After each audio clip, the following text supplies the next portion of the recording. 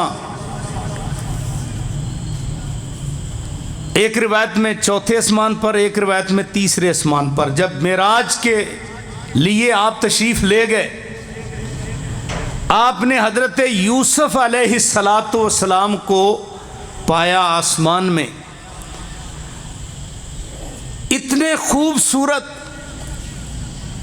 کہ جبریل امین علیہ السلام نے جب تعارف کرایا نا، تو تعارف کراتے وقت انہوں نے فرمایا یہ یوسف علیہ السلام ہیں، یوسف علیہ السلام ہیں۔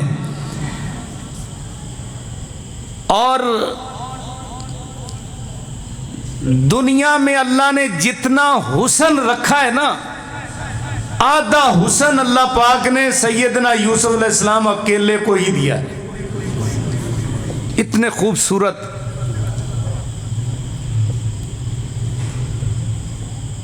اما جی عائشہ رضی اللہ تعالی عنہ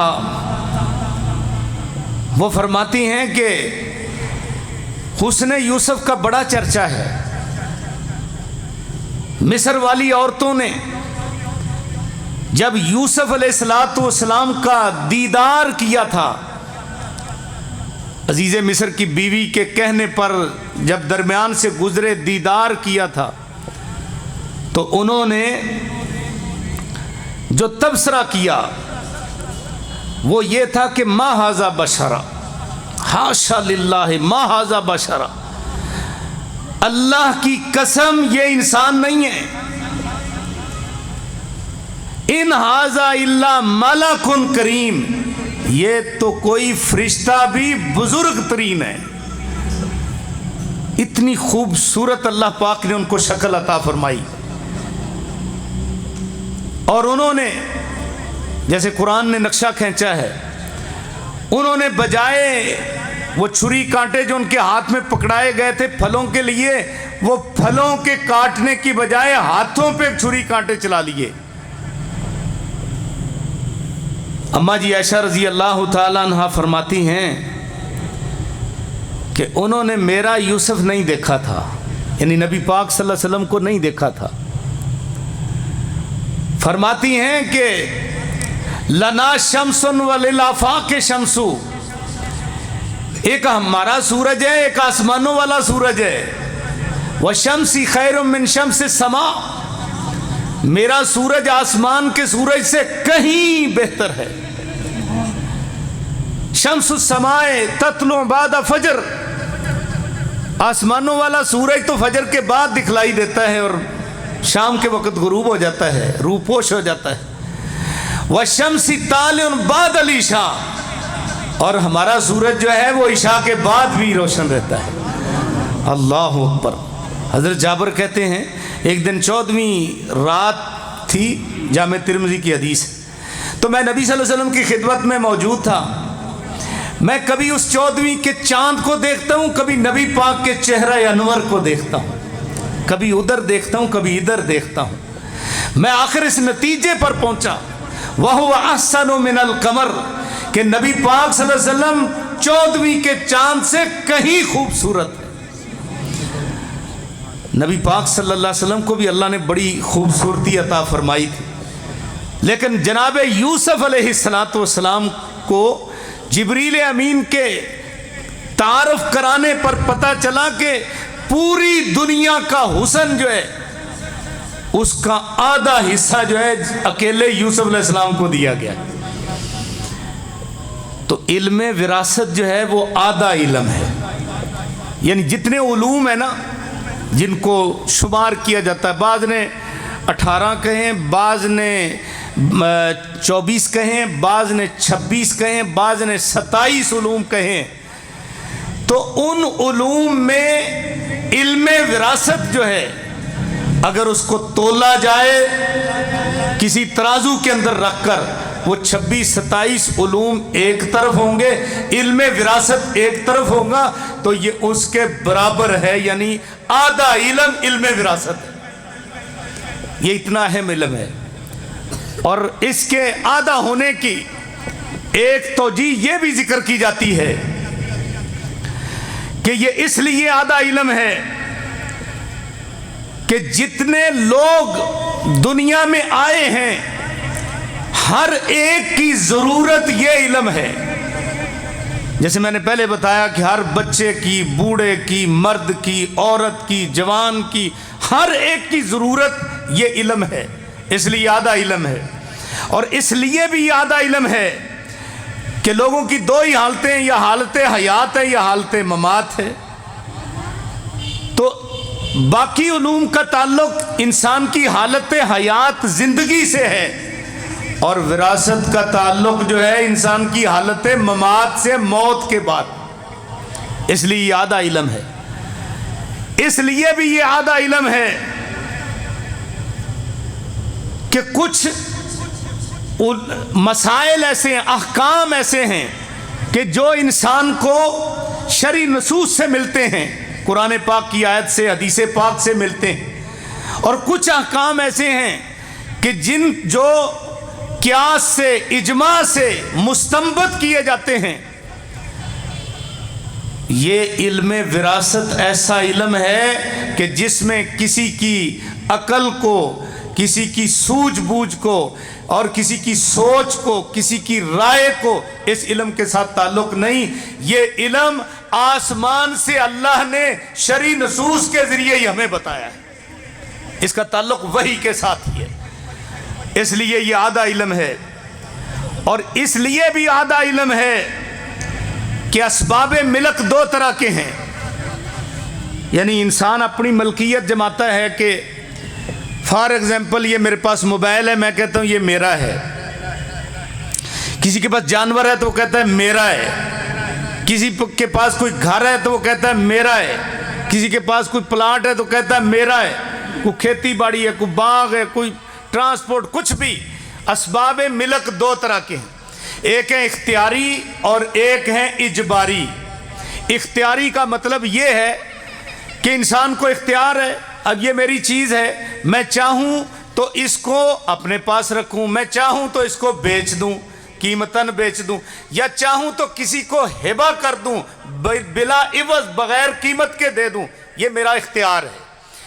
اور ایک ہوتے ہیں اسباب ملک اجباری، اور اجباری میں علم وراثت ہے.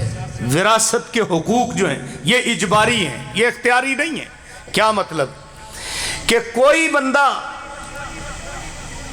یہ نہیں کہہ سکتا کہ میں وراثت نہیں لیتا، اسے شریعت نے اختیار نہیں دیا. کوئی کہے کہ میں نہیں وراثت لیتا، شریعت نے اختیار نہیں دیا. یا یہ کہ کوئی بندہ کسی کو وراثت سے محروم کر دے، شریعت نے اختیار نہیں دیا کسی کو. وراثت یہ لینی ہی پڑے گی. لینے کے بعد جب اس کے اختیار میں آ جائے، پھر چاہے تو اس کو بیچ دے، چاہے تو اس کو ہبہ کر دے، چاہے تو اس کو فی سبیل اللہ وقف کر دے، لیکن پہلے اس کا وہ مالک بنے گا، اس کے بعد وہ اس کو اختیار ہوگا. وگرنہ وہ مجبور محض ہے، اس کو وراثت لینی پڑے گی، کوئی انکار نہیں کر سکتا. چونکہ اسباب ملک اختیاری بھی ہیں، اسباب ملک اجباری بھی ہیں، اور یہ وراثت جو ہے یہ ان اسباب ملک سے ہیں کہ جو اجباری ہیں، اس لیے یہ آدھا علم ہے. نبی صلی اللہ علیہ وسلم نے فرمایا فَإِنَّهُ نِصْفُ الْعِلْمِ، یہ آدھا علم ہے. اور حضرت عبداللہ ابن عمر بن عاص رضی اللہ تعالیٰ عنہ، کاتب وحی صحابی، وہ فرماتے نبی پاک صلی اللہ علیہ وسلم نے فرمایا تھا، آپ نے فرمایا کہ العلم ثلاثہ، علم تین طرح کا ہے. سب سے پہلے نمبر پر آیت محکمہ، ایسی قرآن پاک کی آیات جن کے اندر کسی قسم کی تعویل کی گنجائش نہیں ہے. اقیموا الصلاۃ، آتوا الزکوٰۃ، اتموا الحج والعمرۃ للہ. اسی طرح کتب علیکم الصیام، کتب علیکم القتال. یہ ساری آیات جو ہیں یہ آیت محکمہ ہیں، ان میں طویل کی گنجائش نہیں ہے. اور دوسرا علم جو ہے وہ ہے سنت قائمہ، نبی پاک صلی اللہ علیہ وسلم کی ثابت شدہ سنت، وہ قولی ہو جو آپ نے زبان سے ارشاد فرمائی، فعلی ہو جو عمل آپ نے کر کے دکھایا، یا تقریری ہو جو آپ کے سامنے ہوا اور آپ نے خاموشی کا اظہار فرمایا، یہ سنت قائمہ جو ہے یہ علم ہے۔ تیسرا علم جو ہے فریضۃ عادلہ، وہ فریضہ، وہ وراثت کہ جو انصاف کے ساتھ اس کی تقسیم کار کر دی جائے، یہ 3 قسم کا علم ہے دنیا کے اندر۔ اس حدیث کے مطابق وراثت کو تہائی علم کہا گیا۔ اب دیکھیے وراثت جو ہے یہ آدھا علم ہے یا تہائی علم ہے، کتنا ضروری ہے کہ ہم اس کو جس قدر ضروری تھا آج ہمارے معاشرے میں، اسی قدر لوگ اس سے بے اعتنائی برت رہے ہیں، لوگ اس سے غفلت برت رہے ہیں۔ جاہلیت کے دور میں تو تھا ہی تھا، اس وقت تو لوگ وہ بہنوں کو بھی وراثت نہیں دیتے تھے، بیٹیوں کو بھی وراثت نہیں دیتے تھے، اور وہ سمجھتے تھے کہ اس نے کرنی کیا ہے، جیسے آج کل بھی یہی نظریہ پایا جا رہا ہے، جاہلیت والا نظریہ، اس کو کیا ضرورت ہے، یہ عورت ذات ہے، اس کو ضرورت نہیں ہے۔ جاہلیت کے دور میں بھی یہی نظریہ تھا، کیا کہ نہ یہ گھوڑے پر بیٹھ سکے، نہ یہ تلوار نیزہ چلا سکے، اور نہ ہی اس کے اوپر کوئی ذمہ داریاں، تو اس لحاظ سے بیٹی کو، عورت کو وراثت سے، بہن کو وراثت سے محروم رکھا جاتا تھا۔ اسلام نے عورت کو مقام دیا ہے، جو مقام اسلام کے اندر عورت کو ملا ہے وہ کسی بھی دوسرے مذہب کے اندر عورت کو مقام نہیں ملا۔ اللہ پاک نے آیت میراث کے اندر عورت کے مقام کو بھی سمجھایا ہے، وراثت تو دی ہے لیکن اس کے مقام کو بھی سمجھایا ہے۔ کیسے؟ ماشاءاللہ پڑھے لکھے حضرات بھی بیٹھے ہیں۔ لِلذَّكَرِ مِثْلُ حَظِّ الْأُنثَيَيْنِ، مذکر کو، بیٹے کو مشبہ بنایا ہے اور بیٹیوں کو مشبہ بہی بنایا ہے۔ اور جب تشبیہ دی جاتی ہے نا تو اس میں 4 چیزیں ہوتی ہیں، ایک مشبہ، ایک مشبہ بہی، ایک وجہ شبہ، ایک حکم۔ اب یہ دیکھیے کہ جو مشبہ بہی ہوتا ہے نا اس میں وجہ شبہ زیادہ ہوتی ہے بنسبت مشبہ کے۔ مشبہ بہی بنایا اور عورت کو، مشبہ بنایا مرد کو، یعنی لڑکے کو مشبہ، لڑکی کو مشبہ بہی، اور وجہ شبہ جو ہے وہ مشبہ بہی میں زیادہ ہوتی ہے۔ کیا مطلب؟ اس کا مطلب یہ ہے ایک لڑکے کا حصہ 2 لڑکیوں کے برابر۔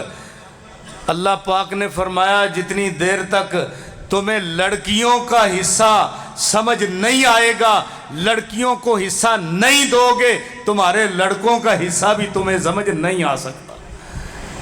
یعنی پہلے لڑکیوں کا حصہ رکھا گیا، پھر لڑکوں کا حصہ۔ اللہ نے مقام دیا عورت کو اس اعتبار سے بھی کہ اگر وہ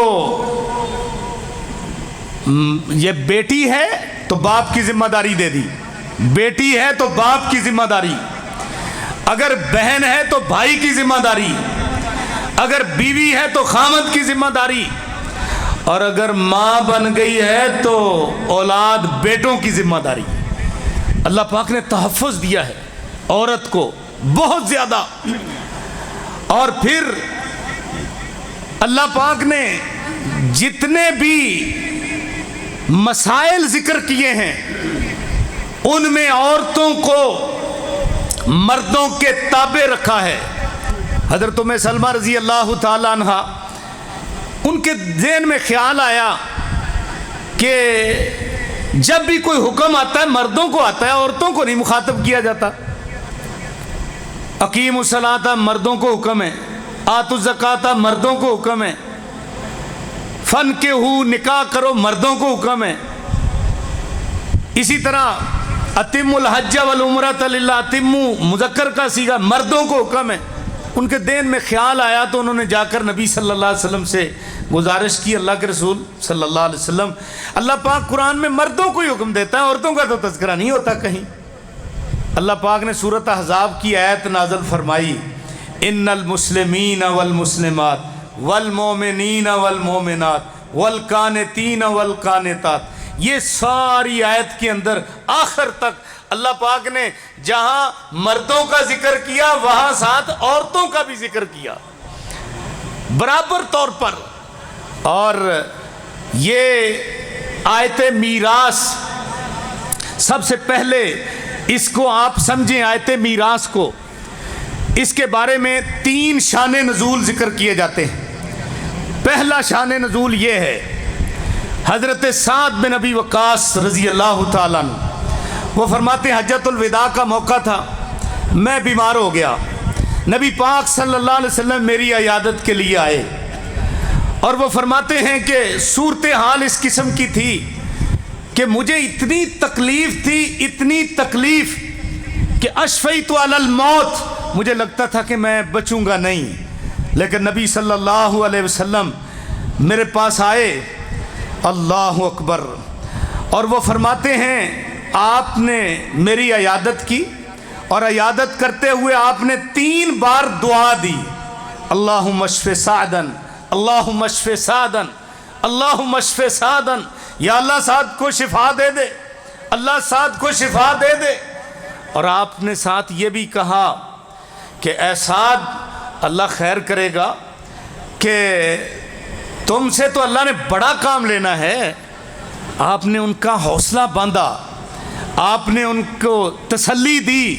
ہم بھی مریضوں کی عیادت کے لیے جاتے ہیں، ہم کیا کہتے ہیں، اوئے ہوئے اتنی تکلیف، او ساتھ تو بچے آ کے میں پھرنا ہے، ہم تو ایسے کہتے ہیں نا، اس بیلی دوست کی عیادت کے لیے جائیں، اتنی تکلیف، یعنی بجائے حوصلہ دینے کے حوصلہ شکنی کرنی شروع کر دیتے ہیں۔ اسے کہیں جا کر لا باس طہور انشاءاللہ، میرے بھائی لا باس طہور، کوئی عرض نہیں، تکلیفیں اللہ کی طرف سے آتی ہیں، طہور انشاءاللہ، اللہ پاک جو ہے نا یہ تمہاری طہارت کر رہا ہے، اس کو تسلی اور حوصلہ دینا چاہیے۔ نبی صلی اللہ علیہ وسلم نے ان کو حوصلہ دیا، اور آپ نے فرمایا سعد، ابھی تو اللہ پاک نے تجھ سے بڑا کام لینا ہے، اور ابھی فرمایا میں نہیں سمجھتا کہ تمہاری اس تکلیف سے تمہیں موت آئے گی، لعلک ان تخلف حتی ینتفع بک اقوام ویضر بک آخرون۔ فرمایا اللہ نے تو بڑی قوموں کو تجھ سے نفع دینا ہے، اور بڑے کافروں کو ابھی اللہ نے تمہاری وجہ سے جہنم رسید کرنا ہے، ابھی جو تم پریشان کیوں ہوتے ہو؟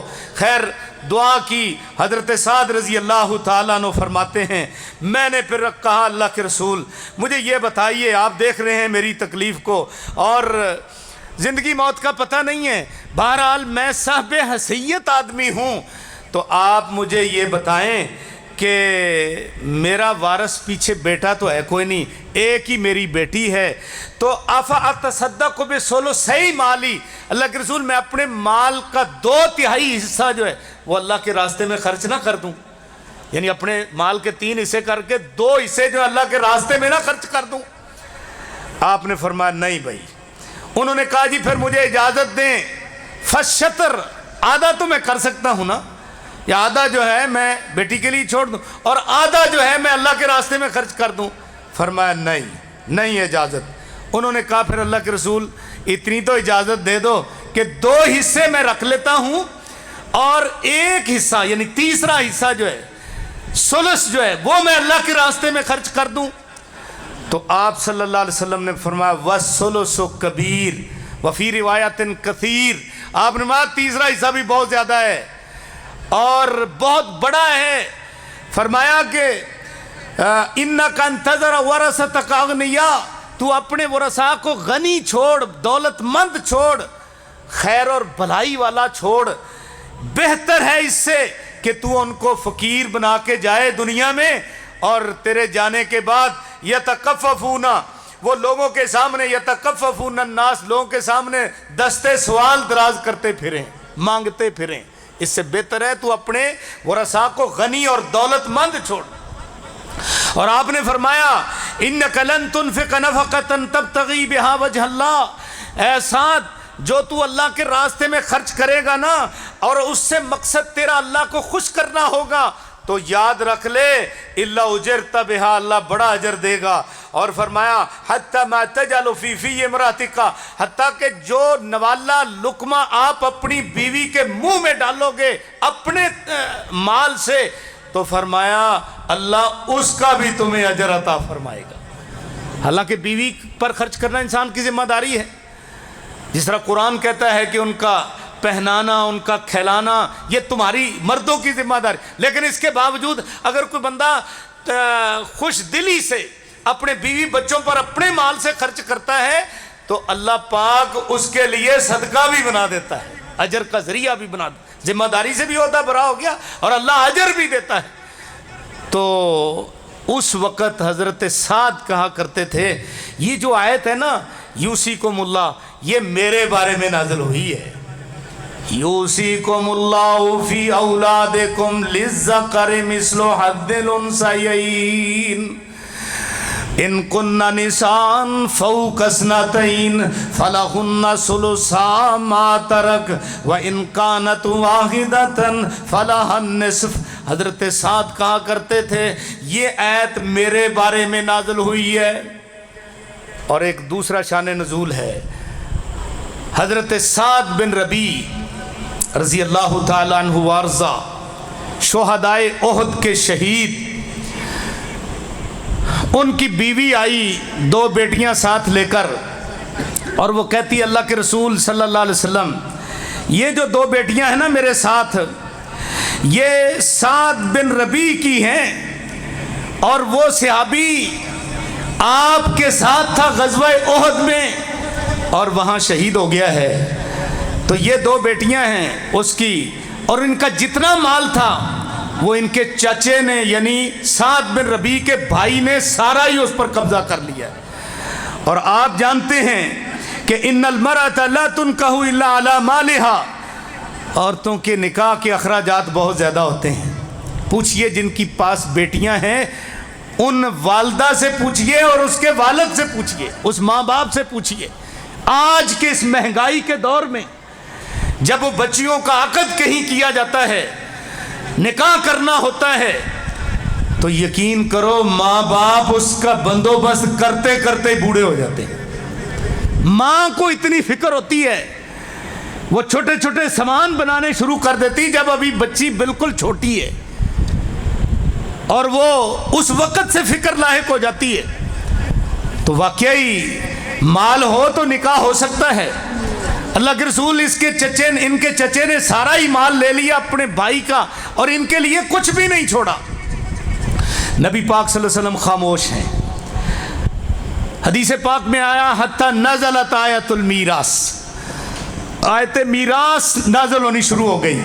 جبریل امین علیہ السلام آیت میراث لے کر آگے، یوصیکم اللہ فی اولادکم للذکر مثل حظ الانثیین ان کن نساء فوق اثنتین فلہن ثلثا ما ترک وان کانت واحدۃ فلہا النصف۔ اللہ پاک نے آیت میراث نازل فرما دی، فرمایا اللہ تقیدی حکم فرماتے ہیں تمہیں کہ تمہارے لڑکے کے لیے دو لڑکیوں کے برابر حصہ ہے، اور اگر کسی کی لڑکیاں ہی ہیں دو یا دو سے زیادہ تو ان کے لیے اس کے مال کا 2/3 ملے گا، اور اگر ایک لڑکی ہے اس کو آدھا ملے گا۔ اللہ اکبر۔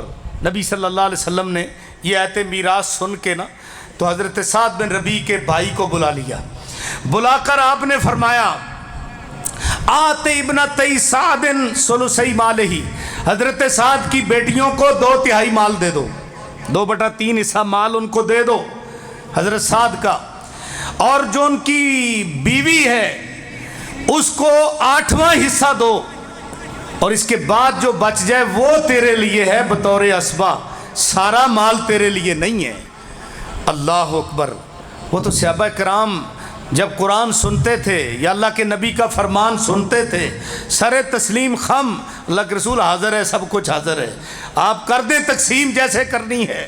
اللہ اکبر۔ آج یہی مسئلہ ہم کسی بندے کو بتائیں تو وہ اپنی انا کا مسئلہ بنا کر کہتا ہے جاؤ عدالتیں پڑی ہیں، جاؤ ڈیرے پڑے ہیں، جاؤ جو کرنا ہے کر لو، میں ایک کوڑی اور ایک دمڑی بھی دینے کے لیے تیار نہیں ہوں۔ آج کل لوگ اپنی انا کا مسئلہ بنا لیتے ہیں۔ تو میرے بھائیوں، صحابہ کرام دیکھو نبی صلی اللہ علیہ وسلم جب ان سے کہتے تھے فوری سر تسلیم خم، اللہ کے رسول مال حاضر ہے، مجھے تو مسئلے کا پتہ نہیں تھا، اب مال حاضر ہے، آپ اس کی تقسیم کر دیں جیسے کرنی۔ تیسرا شان نزول حضرت جابر رضی اللہ تعالیٰ عنہ، جابر بن عبداللہ، یہ حضرت جابر جو ہے نا نبی صلی اللہ علیہ وسلم اس کے ساتھ بڑی محبت کرتے تھے، اور اس کی وجہ یہ تھی کہ ان کے والد عبداللہ وہ جنگ احد میں شہید ہو گئے اور ان کے اوپر کافی قرض تھا، اور حضرت جابر رضی اللہ تعالیٰ عنہ کو بڑی پریشانی لاحق ہوئی۔ ایک تو والد کے اوپر قرضہ بڑا تھا، اور دوسرا یہ کہ ان کی 9 ہمشیرگان تھیں، 9 بہنیں۔ اب ظاہر ہے ایک چھوٹے بھائی تھے، 9 ہمشیرگان تھیں، اور بھائی کے اوپر ہی بہنوں کی ذمہ داری ہوتی والد کے بعد۔ آج نہیں بھائی قبول کرتے، لیکن اس وقت بہنوں کی ذمہ داری بھائی کے اوپر، بڑی پریشانی۔ ایک دن آپ نے حضرت جابر کو پریشان دیکھ کر فرمایا جابر کیوں پریشان ہو؟ کہا اللہ کے رسول والد صاحب فوت ہو گئے، اتنا زیادہ قرضہ ہے والد صاحب کا میرے اوپر، اب یہ ہے کہ بہنیں بھی میری ہیں اتنی، تو بڑی پریشانی ہے۔ آپ نے کہا جابر پریشان نہ ہوا کر، پریشان نہ ہوا کر، تمہارا والد جو ہے نا شہداء میں سے وہ واحد آدمی ہے کہ جب وہ شہید ہو کر اللہ کے ہاں پہنچا، اللہ نے باقی شہداء سے تو پردے میں گفتگو کی، تیرے والد صاحب سے اللہ نے بالمشافہ گفتگو کی ہے۔ سبحان اللہ، تسلی دی اور فرمایا کہ کوئی تمنا کرو، تمنا کرو۔ تو وہ کہتے ہیں کہ میری تمنا ہے یا اللہ جو شہادت کے وقت لذت آئی تھی نا، وہ ایک مرتبہ پھر میں لینا چاہتا ہوں۔ اللہ اکبر۔ شہید تمنا کرتا ہے کہ جو لذت شہادت کے وقت آئی تھی وہ لذت دوبارہ ملے، کیونکہ یہ نعمت جنت میں بھی نہیں ہے، کیونکہ جنت میں تو موت ہے نہیں ہے نا، اور شہادت کی موت اتنی اعلیٰ ہے۔ خود نبی صلی اللہ علیہ وسلم نے اس کی آپ اپنا خواہش کی ہے۔ آپ کہا کرتے تھے لَوَدِدْتُ أَنِّي أُقْتَلُ فِي سَبِيلِ اللَّهِ ثُمَّ أُحْيَا ثُمَّ أُقْتَلْ ثُمَّ أُحْيَا ثُمَّ أُقْتَلْ، 3 بار آپ نے خواہش کی، میری خواہش ہے، مجھے پسند ہے کہ اللہ مجھے شہادت کی موت دے، پھر زندگی ملے، پھر شہادت کی موت ملے، پھر زندگی، پھر شہادت کی موت ملے۔ اور یہ وہ موت ہے جس کی خواہش صحابہ کرام بھی کیا کرتے تھے۔ حضرت عمر رضی اللہ تعالیٰ عنہ کی دعا ہے اللہم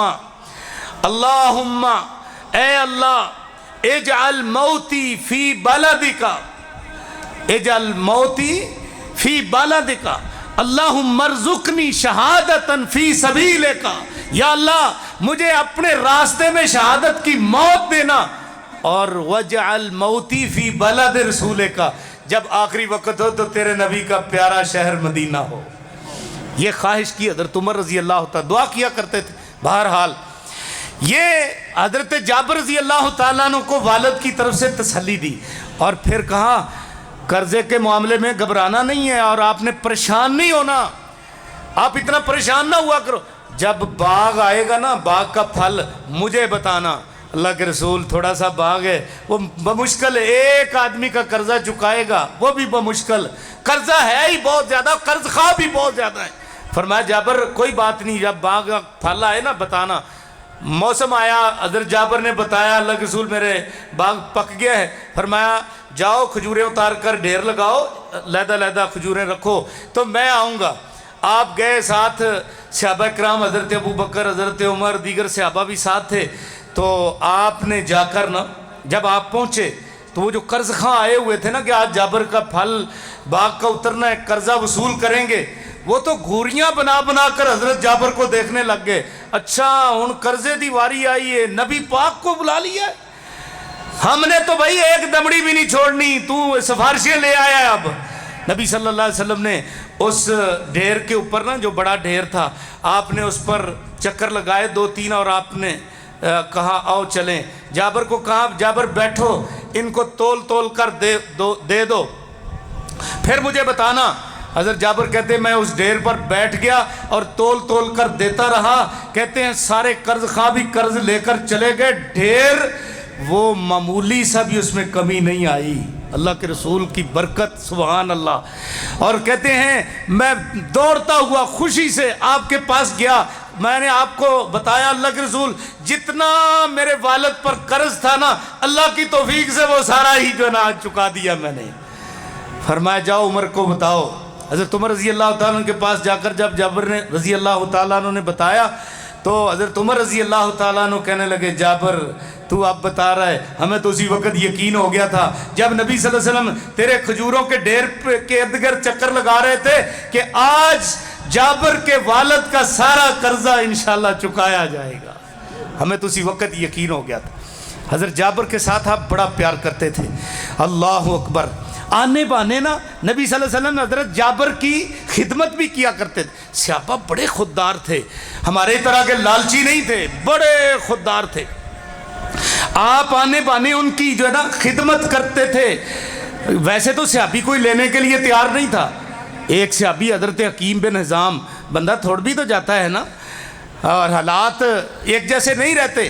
حکیم بن حزام کہتے ہیں کہ مجھے کچھ ضرورت لاحق ہوئی تو میں نے اللہ کے رسول سے جا کر نا بیت المال سے کچھ سوال کیا.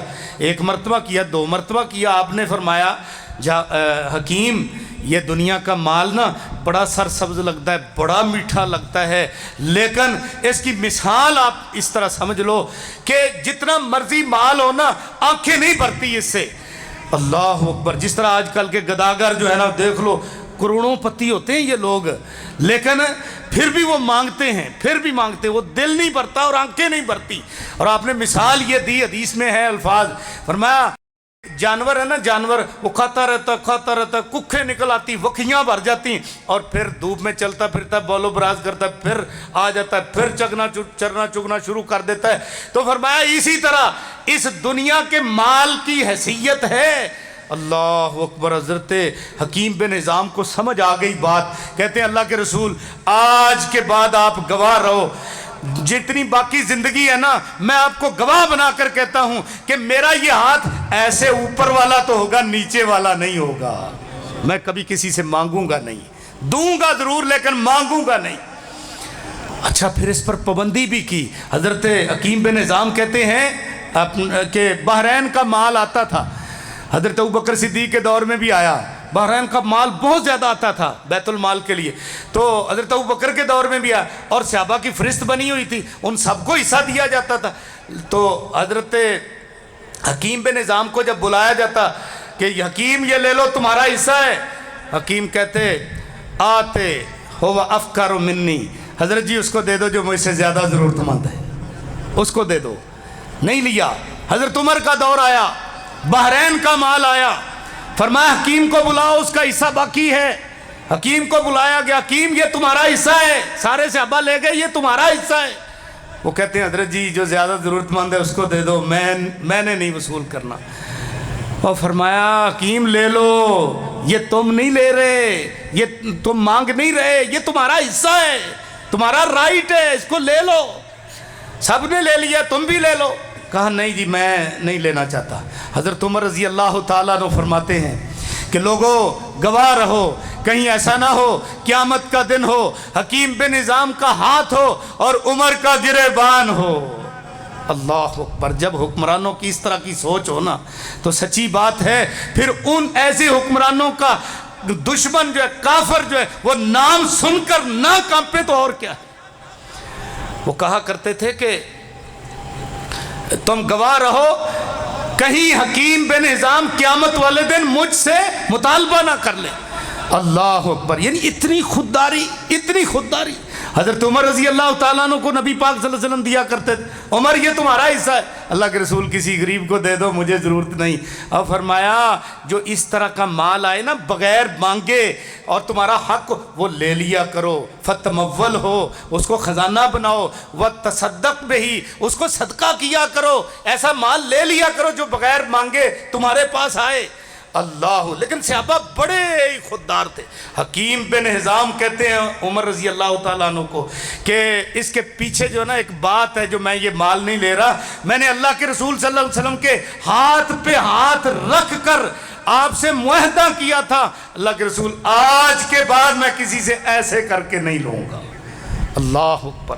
پھر اللہ نے ان کو عزت بھی بڑی دی۔ بہرحال یہ جابر رضی اللہ تعالیٰ عنہ ویسے تو نہیں لینے والے تھے، بھلے حالات کمزور تھے، جس طرح بھی بوجھ بھی بڑا تھا، مشیرگان کا بوجھ بہت بڑا بوجھ تھا، لیکن وہ نہیں لینے والے۔ ایک مرتبہ نا سفر میں گئے تو آپ نے فرمایا جابر، ان کا اونٹ جو ہے نا وہ بیٹھ گیا، تھک گیا، لمبی روایت ہے آپ سنتے رہتے ہیں، تو آپ صلی اللہ علیہ وسلم پیچھے تھے، تو آپ نے دیکھا جابر قافلے سے پیچھے رہ گئے۔ جابر کیا ہوا؟ اللہ کے رسول اونٹ نے اڑی کر لی ہے، یہ اٹھتا ہی نہیں ہے۔ آپ نے چھڑی پکڑی اور اس کو آہستہ سے لگائی، اونٹ کیا اٹھا کہ حضرت جابر ان کے اوپر بیٹھ گئے، پھر اونٹ سارے قافلے سے ہی آگے نکل گیا۔ نبی صلی اللہ علیہ وسلم نے فرمایا جابر کیسے؟ یہ اونٹ یار مجھے بیچ دو۔ انہوں نے کہا اللہ کے رسول آپ کا ہی ہے، میں نے کیا بیچنا ہے، یہ آپ کا ہی ہے، آپ لے لو۔ فرمایا نہیں بھئی ایسے نہیں ہم لیتے، ہم تو قیمتاً لیں گے، قیمتاً سودا کرو، قیمت بتاؤ، سودا کرو۔ اور اونٹ جو ہے نا وہ بیچ دیا، رستے میں بیچ دیا، حالانکہ وہ کہتے ہیں ہمارا ایک ہی اونٹ تھا، اسی کے ساتھ ہم راہٹ سے اس کو جوت کر نا پانی پلاتے تھے باغ کو۔ میرے ماموں جو ہے نا وہ بڑے سخت طبیعت کے تھے، میں نے کہا ابھی گھر جا کر دل میں خیال تو آیا ابھی ماموں کو کیا جواب دوں، لیکن ادھر خریدار نبی صلی اللہ علیہ وسلم اور آپ نے مطالبہ کر لیا ہے کہ جابر مجھے اونٹ دے دو۔ خیر کہتے میں نے بیچ دیا، لیکن میں نے کہا اللہ کے رسول میرا اس کے اوپر سامان ہے، آپ کو مدینے واپس جا کر میں دے دوں گا۔ فرمایا چلو ٹھیک ہے بھی، بیعت طے ہو گئی۔ اب واپس آئے تو نبی صلی اللہ علیہ وسلم کی عادت مبارکہ تھی کہ مسجد سے ہو کر نا پھر گھر جاتے تھے۔ آپ جب مسجد میں آ کر بیٹھے تو فرمایا جابر کو بلاؤ، بلایا گیا۔ جابر اونٹ لے آئے؟ جی لے آیا ہوں، باہر ہے جی، آپ کا اونٹ آ گیا ہے جی۔ آپ نے فرمایا صحابہ کو کہ جابر کو دے دو بھئی، اس کا جو پیسے ہیں نا وہ دو گن کے۔ جابر رضی اللہ تعالیٰ عنہ کو پیسے دے دیے گئے۔ حضرت جابر جا رہے ہیں پیسے لے کر، اونٹ تو نبی صلی اللہ علیہ وسلم کو دے دیا، جا رہے ہیں، تھوڑی دور گئے نا تو آپ نے بلا لیا، فرمایا جابر واپس آؤ ذرا۔ جی آ گیا جی۔ فرمایا سودا پکا ہے نا؟ جی پکا ہے جی۔ آپ نے فرمایا پیسے تو نے لے لیے؟ جی لے لیے۔ اونٹ ہمیں دے دیا، ہماری ملکیت میں؟ جی دے دیا جی۔ آپ نے فرمایا یہ لو، اب یہ جو پیسے ہیں نا یہ آپ کو ہماری طرف سے تحفہ ہے۔ اللہ اکبر۔ فرمایا اونٹ بھی لے جاؤ اور یہ پیسے بھی لے جاؤ، اونٹ بھی لے جاؤ اپنا اور پیسے بھی لے جاؤ۔ اللہ اکبر۔ تو دیکھو آپ اس طرح جو ہے نا ان کی یعنی احساس کرتے تھے۔ حضرت جابر کہتے ہیں میں بیمار ہو گیا، بنو سلمہ محلہ ہے قباء کے قریب، قباء مسجد قباء اس کے قریب، تو کہتے ہیں وہاں میری رہائش تھی۔ نبی صلی اللہ علیہ وسلم کو پتہ چلا کہ جابر بیمار ہے، آپ بھی آئے، حضرت ابوبکر بھی آئے، تو آئے بھی پیدل، اور آپ جب آئے نا تو میری بیماری کی صورتحال یہ تھی کہ بیہوشی طاری تھی، مجھے کوئی پتہ نہیں کون آیا کون نہیں آیا، بیہوش جو تھا۔ آپ صلی اللہ علیہ وسلم نے فرمایا پانی لاؤ، پانی منگوا کے آپ نے وضو کیا اور ایسے ایک چلو لے کر نا میرے اوپر چھینٹا لگایا۔ کیا چھینٹا لگانا تھا کہ مجھے اسی وقت یہ افاقہ ہو گیا۔ میں اٹھ کر بیٹھ گیا، میں نے کہا اللہ کے رسول صلی اللہ علیہ وسلم مجھے میرے جو ہے نا وہ رسا کے بارے میں بتا دیجئے، زندگی موت کا مسئلہ ہے، تو اللہ کے رسول مجھے بتائیے کہ میں اپنے مال کے بارے میں کیا کروں، ما اسنع ما تامر ان اسنع فی مالی یا رسول اللہ، اللہ کے رسول میں اپنے مال کے بارے میں کیا کروں، کیونکہ ان کی ہمشیرگان تھی ظاہر ہے، تو میرے پاس کچھ مال ہے، اس کے بارے میں کیا کروں۔ اور ہر بندے کو اپنی مال کا فکر تو ہوتا ہی ہے نا، ہر بندے کو فکر ہوتا ہے، آج کل بھی ہر بندے کو فکر ہے مال کا، لیکن ان کی فکر آخرت کے لیے تھی، ہماری فکر دنیا کے لیے۔ فرق ہے ہماری سوچ اور ان کی سوچ میں. خیر کہتے ہیں کہ نبی صلی اللہ علیہ وسلم تو ابھی خاموش ہیں. فَنَزَلَتْ آیَةُ الْمِیراث یوصیکم اللہ فی اولادکم للذکر مثل حظ الانثیین. اس وقت یہ آیت اتر آئی کہ اللہ تمہیں تمہاری اولادوں میں تاکیدی حکم کرتے ہیں. کیا فرمایا کہ بیٹے کے لیے 2 بیٹیوں کے برابر, بھائی کے لیے 2 بہنوں کے برابر, اور پوتی کے لیے پوتے کے لیے 2 پوتیوں کے برابر حصہ ہے. فرمایا کہ اگر صرف بیٹیاں ہی ہیں, بھائی یعنی بیٹا نہیں ہے, مذکر اولاد نہیں ہے, تو پھر ان کے لیے تمہارے مال کا 2/3 حصہ ہے, اور اگر ایک ہی بیٹی ہے تو اس کے لیے آدھا حصہ ہے. یہ دیکھ لو میرے بھائیوں, قرآن میں اللہ حکم کر رہے ہیں, اور اس حکم کو تاکیدی حکم. وصیت پتہ کس کو کہتے ہیں؟ وصیت وہ ہوتا ہے جو مرنے والا کر جائے کسی کو, بندوں میں سے کوئی مرنے والا کسی کو وصیت کر, اور پھر پیچھے سے اس وصیت میں تبدیلی نہیں ہوتی جب تک وہ ناجائز نہ ہو. اور وراثت جو ہے نا, اس سے پہلے وصیت ہی چلتی تھی, وراثت میں پہلے وصیت ہی چلتی تھی. اور اس کے بارے میں بھی یہ تھا کہ اگر کوئی بندہ دنیا سے جاتا ہے نا تو وہ وصیت کر جائے قریبی رشتہ داروں کے لیے, والدین کے لیے, بہنوں بھائیوں کے لیے, قریبی رشتہ داروں کے لیے. لیکن اور وصیت بھی کیا تھی کہ صرف 1/3 مال میں, تھوڑے مال میں وصیت, زیادہ میں وصیت نہیں, سارے مال کی وصیت ناجائز تھی. اور اگر وصیت کرنی بھی ہے کسی نے تو حدیث پاک میں آتا تھا کہ کوئی وصیت کرنا چاہتا ہے نا تو وہ 2 راتیں نہ گزرے وصیت اس کی سرانے لکھی ہوئی ہو, کیونکہ موت تو پتہ نہیں کس وقت آ جانی. اور پھر جب آیت میراث آ گئی تو نبی صلی اللہ علیہ وسلم نے فرمایا ان اللہ قد آتا کل ذی حق حقا, اللہ پاک نے ہر حق والے کو حق دے دیا ہے.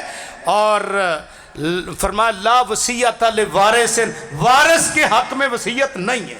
اب وارث کون ہے سن لو, 4 مرد اور 8 عورتیں ہیں جن کا حصہ قرآن میں مقرر ہے, قرآن اور حدیث میں 4 مرد اور 8 عورتیں. 4 مرد کون سے ہیں؟ خامد ہے, والد ہے, دادا ہے, اخیافی بھائی ہے یعنی مادری بھائی ہے, ان 4 کا حصہ مقرر ہے قرآن میں.